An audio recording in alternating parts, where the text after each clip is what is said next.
Bonjour mesdames et messieurs. Info aujourd'hui le vrai algérien quotidien 7 jours sur 7 jours, 24 heures sur 24 heures. Voir les titres. Merci. Le fils du président Mohamed Goudjil fait l'objet d'un procès pour harcèlement sexuel.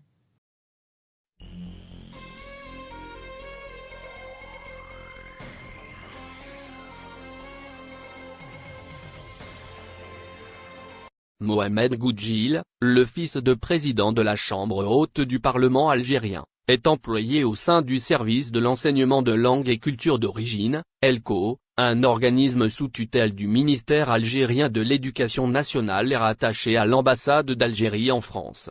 La mission principale de ce service, qui pour rappel a reçu un budget en 2020 d'un montant de 2 830 000 €, consiste à organiser, à l'intention des élèves issus, en majorité, de parents d'origine algérienne inscrits dans les écoles françaises, un enseignement complémentaire visant à l'apprentissage des langues arabes et tamazight et à tous les élèves les valeurs de la culture et civilisation algérienne.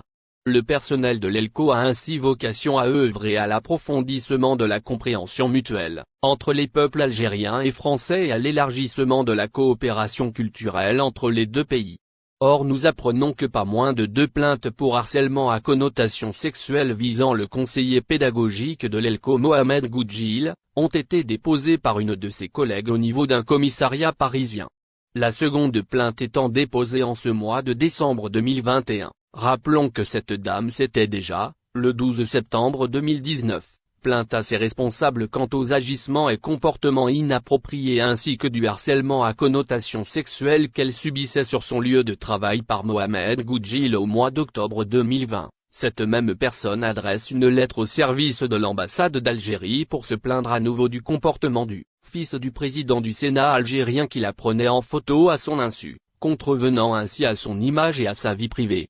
Déjà en octobre 2016, un courrier de protestation, signé par plusieurs employés de l'ELCO, s'élevait contre les agissements de Mohamed Goudjil qui s'est distingué par un comportement outrancier déjà porté à la connaissance de la tutelle, pouvait-on y lire. Suite à cette missive, M. Noureddine Toualbi, l'ex-directeur de l'ELCO et psychanalyste de formation, avait saisi la ministre de l'Éducation nationale Nouria Benguebri.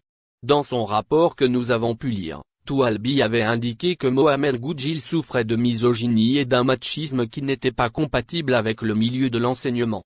À ce titre, le fils Goudjil avait reçu un blâme, mais cela n'a vraisemblablement pas suffi à le faire changer, bien au contraire. Un des polémistes du net installé à Londres a fait les frais des agissements surprenants et a de nouveau été manipulé par Mohamed Goudjil, le fils du deuxième homme du pays, afin de se venger de la personne qui avait déposé plainte contre lui. Il nous paraît probable que ce soit lui qui aurait induit en erreur cet activiste installé en Grande-Bretagne, en lui indiquant que nous serions en contact avec l'une des victimes, source, selon lui, de l'un de nos derniers articles. Au-delà de l'inexactitude de cette information, nous sommes étonnés que le grossier stratagème ait pu si facilement prendre et influencer notre blogueur réfugié dans la capitale anglaise.